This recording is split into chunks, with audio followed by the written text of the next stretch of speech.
My name is David Edwards, and I'm a psychiatric nurse practitioner certified in adult psychiatry, currently working for the Veterans Administration in an outpatient clinic in Spartanburg, South Carolina. I'm also a DNP student at the East Tennessee State University, and the DNP project that I'm conducting is entitled Comprehensive Psychiatric Assessment and Evidence-Based Recommendations for Meeting the Psychiatric Care Needs of the St. Luke's Free Medical Clinic located in Spartanburg, South Carolina. I'll begin by sharing with you the background and significance of this project. Studies are showing and research supports the fact that the mentally ill, those diagnosed with mental illness, is an ever-increasing population globally, nationally. We certainly see it locally within the VA. Very frequently, patients are scheduled 3-4 months wait list to get in to see a psychiatric provider. So this is a ever-growing population of people and is accounting for a large portion of the disability being seen globally. Secondly, there are fewer students of medicine and of nursing that are interested in pursuing the profession of psychiatric care. And so there's programs that have closed. I went to the Medical University of South Carolina in Charleston, and there has been there for many, many years a psychiatric nurse practitioner program. I was the last class that went through before they shut that program. So we see this happening in many universities across the nation where programs for psychiatric provision is being closed out of lack of interest. Those that remain open oftentimes have slots that remain unfilled. Further, psychiatric providers are noted in the country to be the second oldest group of providers. The majority of psychiatric providers in practice today are 55 or older, and they're looking to reduce their patient loads and or retire. I know that our local director of the mental health center in Spartanburg is in his 80s. So there's a growing disparity between the need of psychiatric care and the people professionally trained to meet those needs. So the increased demand for psychiatric care and the lack of trained professionals to provide that care has led to an ever-growing trend of psychiatric care either being neglected. This is to say that patients being seen in other settings are not receiving psychiatric care, or the psychiatric care they are receiving is not optimal. It's being undertreated. This is within psychiatric care. Again, it can be months before a patient is seen unless it's emergent, and then the follow-ups are not as good either.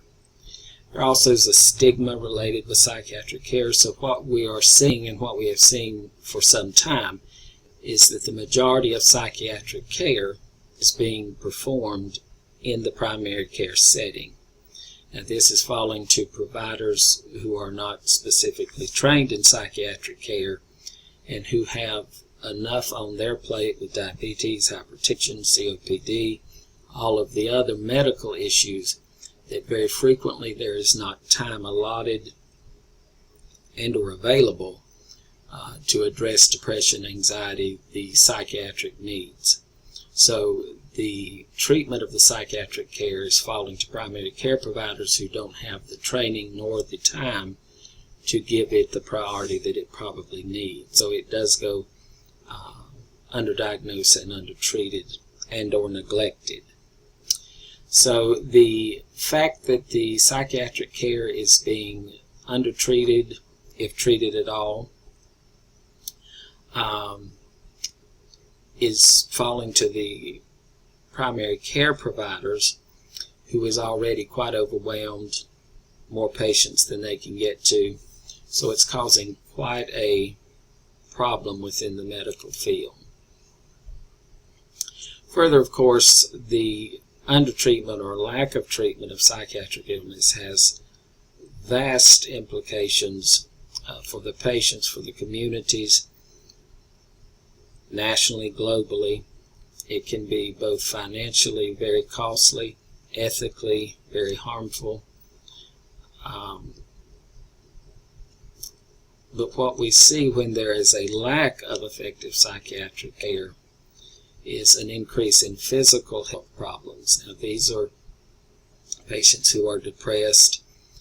When you're depressed, you're likely not to be as compliant with your hypertensive medications, the diet that goes along with your diabetes.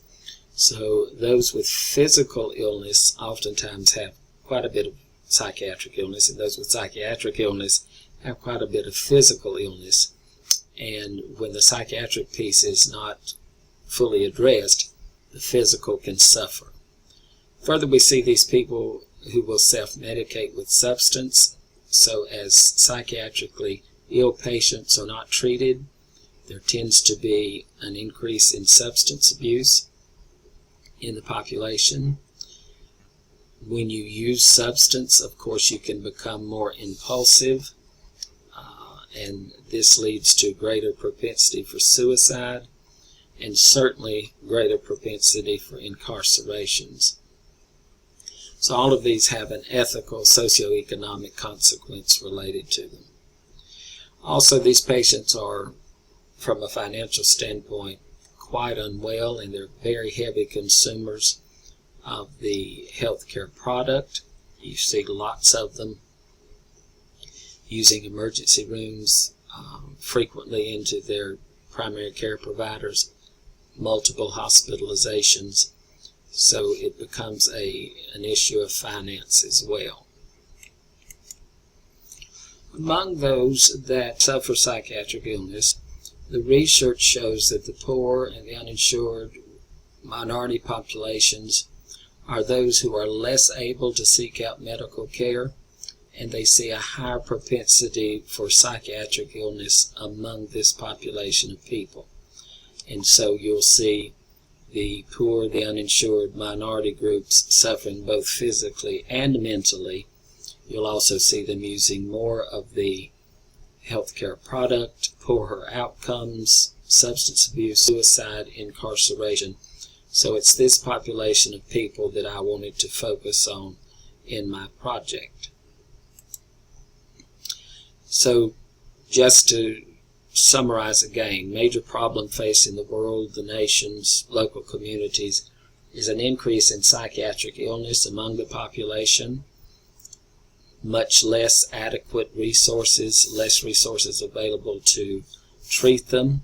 It is putting an overwhelming burden on primary care settings, emergency centers, urgent care clinics, and it is leading to the diagnoses, the illnesses being undertreated or not treated at all. This is leading to poor outcomes health-wise, incarceration, substance abuse, suicide, having far-reaching negative consequences.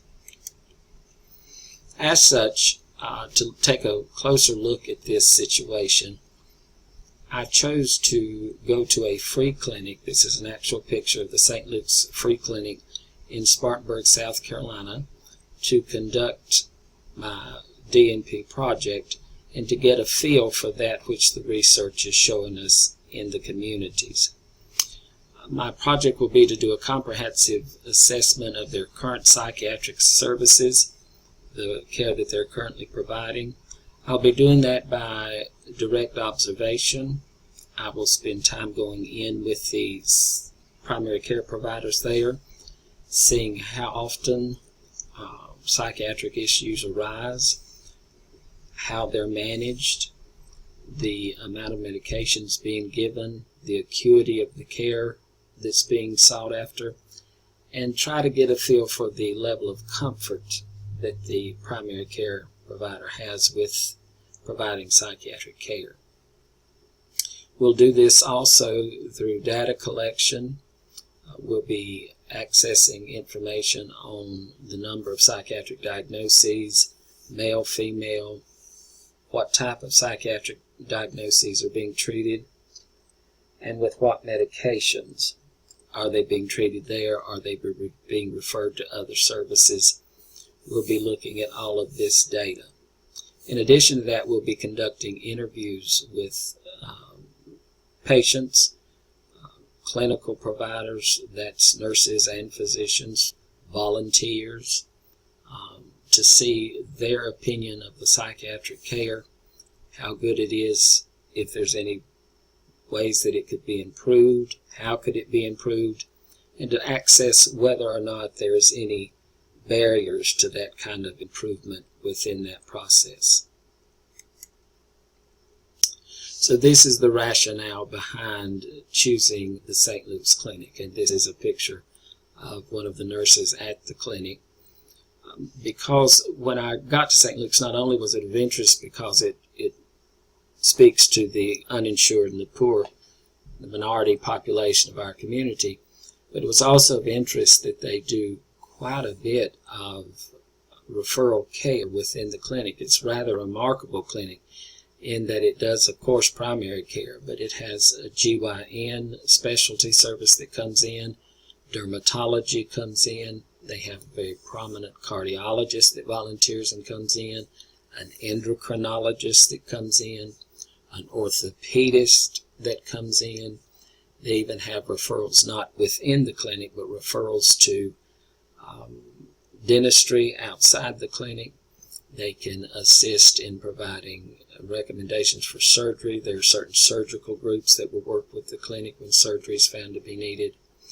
Interestingly enough, though, there is not a psychiatric provider within the clinic, though this is one of the greatest needs within this population according to the research.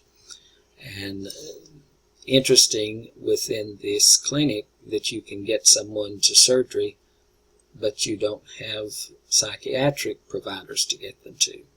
Now, there is a designated primary care physician there who has some level of comfort with psychiatric medications, has done some extra training in psychopharmacology, and he does see specialty needs cases there for them psychiatrically, but his population is rather small, and the other physicians do lots of management of the mood disorder, depression, anxiety, that kind of thing. They may refer to this physician if there's a question of bipolar, those type of things. But he is a primary care physician who does some of the care of the psychiatric patients within the clinic. Again, as is mentioned, there is lots of services provided there within the St. Luke's Clinic, reflective of lots of work and collaboration, but not psychiatry. And so the theoretical model for this project is by Mr. Strassel, who does the primary care behavioral health model. And one of the popular schools of thought that is framing practice currently is that of integration. Mr. Strassel's model is one of integration, that is to bring into primary care psychiatric provision of care, and within the psychiatric care setting, mental health centers, those type of places specific to psychiatric care, some primary care benefit. So it is an integration model that marries primary care and behavioral health together. There are 6 vectors that Mr. Strassel looks at. Mission integration, that is just quickly to say that the mission for the medical care for a patient population of, say, St. Luke's Clinic, the same mission is there for those who suffer from mental illness, that the whole person care is a holistic approach to care. Clinical integration, that is to say that within the clinical services provided, that there's both medical and psychiatric care. Physical integration, that's where you don't have a separate section of the building for psychiatric care or a separate building altogether, but that the psychiatric medical patients are seen within the same setting, and that does away with people feeling uneasy about receiving psychiatric care. So actual physical integration. Operations integration is to say that the people scheduling for psychiatric care are the same people scheduling for primary care. All of these operational facets of a unit or of a facility work in concert together. Information integration, that's very quickly providing progress notes on the same form from a medical provider to a psychiatric provider, making the medical record sort of a living record where they're treated for diabetes here, 2 notations down is where they're receiving their depression care, and that everybody has the information that they need in order to piece together their part of the patient puzzle. Financial and resource integration is to be certain that each provider is compensated comparatively. There's time spent comparatively, that depression gets the same amount of care as does diabetes, and that the person providing the care within the primary care setting for depression is compensated equally to the person who's providing care for the diabetic. The interesting thing is, in the free medical clinic, where financing is not an issue, what has been remarkable to see is that this type of integration sort of happens naturally. Within my clinic, you've got a primary care hall, and then you have a separate hall that is for psychiatric care. In lots of places, it's different buildings altogether. But where resources and financial issues are not a problem, compensation's not the issue, such as in this medical clinic, free medical clinic, then what I've seen is that this integration is a very natural process. The orthopedist sees the patients in the same rooms that the primary care doctors will. Often they may go from the primary care doctor, switch charts in the middle of the hall, and go directly to the orthopedist if the schedules line up that way. So this integration process has been a quite natural outflow of there not being a financial issue among the providers. The project study and design, I will be focusing on the psychiatric care needs of the clinic, and this will be again conducted through a number of data collection methods. I'll be doing observational experiences with the patient and the providers, conducting interviews, listening conversations to both non-clinical and clinical staff, volunteers, patients, patients' families. Will be provided, I constructed a data collection tool that is being filled out by volunteers. I will be conducting no medical record reviews myself, and all the information gathered on this tool will be handed to me in de-identified data, aggregate data. I'll also be conducting reviews of psychiatric policies, protocols, the formulary that they have available, of course, in a free clinic. There are some limitations as to what you can order psychiatrically, pharmaceutically. Haldol, that's certainly available. Some of the more expensive and newer psychiatric medications may not be available. So we'll be looking at all of those things to assess the level of care, what kind of care is being provided, if there's any deficits, and what can be done to improve those. Once this data is collected, I will be analyzing it for the purposes of assessing the current psychiatric care strengths and weaknesses, if any exist, and then we'll be informing or providing informed recommendations as to how the care could be better met. and this will be according to priorities established by myself through observation and by the leadership at the clinic. The goal of this project is not to implement the recommendations. It is to assess the need, provide the recommendations, and then that will be the total of the goal of the project. It will be up to the leadership what resources they have available to then implement the recommendations.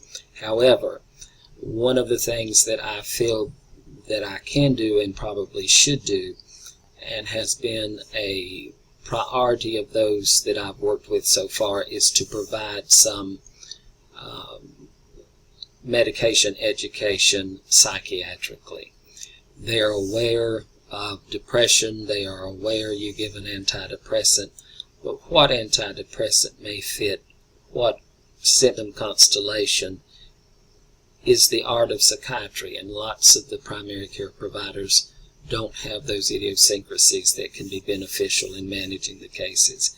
So this is something that I may implement in the form of an in-service to help with improving their knowledge base, their comfort in providing care for this group of patients that they have. The strengths of this project is that it is such a needed project. It is certainly scientifically supported that the problem exists, and it is a significant problem. The other strength is the clinical leadership at the clinic have been very inviting, very welcoming. Of course, oftentimes a free clinic sort of operates bare bones, and so they are very well aware of the psychiatric need they have and have been very, very open and accommodating for me to come in, and very welcoming of the information and what we can provide in order to help them meet their goal of treating the holistic patient. The potential weaknesses is there's always the issue of people who reject or resist any processes that they're not used to, anything outside the status quo that would challenge their ideology.